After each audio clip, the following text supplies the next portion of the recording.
আচ্ছা শুনুন, আপনার এটা সারোরে বাবা। মিজানুর রহমান আজহারি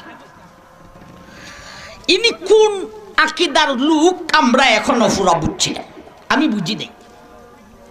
কি মওদুদি মার্কা, নাকি আহলে হাদিস, নাকি আহলে হক, আমি এখনো বুঝতে পারিনি।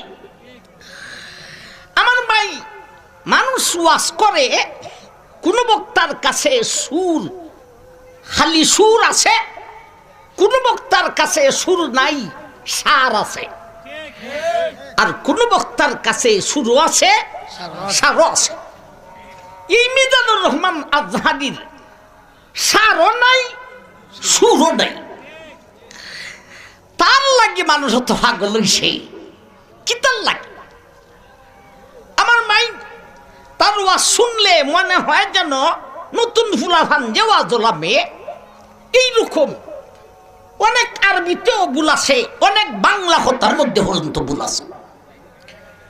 একটা মোবাইলে দেখলাম বাংলা কথা একটা এক জায়গা বলতেছে, আমি ওয়াজে আসতে রাস্তায় রাস্তায় মানুষ আর মানুষ ফাইসি, আপনারা এতজন মানুষ আমার জন্য আসছেন, আপনাদের জন্য শুকরিয়া।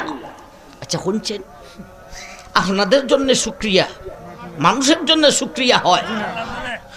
আমি এই আজকে প্রথম মুখটা খুলছি মিজানুর রহমান আজহারির উপর, প্রথম মুখটা খুলেছি। আপনাদের জন্য শুকরিয়া, এই কথাটাই তো সিঁড়ি। তুমি কইতায় আপনাদের জন্য আল্লাহর দরবারে শুকরিয়া আদায় করে, শুকরিয়া আদায় করবে আল্লাহর দরবারও। আপনাদের শুকরিয়া এটাও বুঝো না, এমন ভাবে মানুষ হয় কেন? এটা হলো সাংগঠনিক কারবার। যেখানে মিজান সাহেবের মাহফিল হবে, এখানে আপনারা জানতেন না, এটা মোবাইলে, ফেসবুকে, মোবাইলে সারা দেশে তাদের সংগঠনের যত লোক আছে, সারা দেশ থেকে এখানে এসে নাজিল হইব। সিলেটই প্রোগ্রাম হইব, রাজশাহী মানুষ যাইব, সিলেট থেকে মানুষ যাইব, বরিশাল থেকে।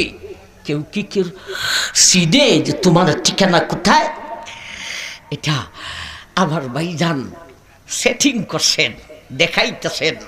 আমাদের মধ্যে এমন বক্তা আছে দেখাইবার লাগি। আমার ভাই, এত মানুষের ভিড় ওয়াজ দেখানোর জন্য না,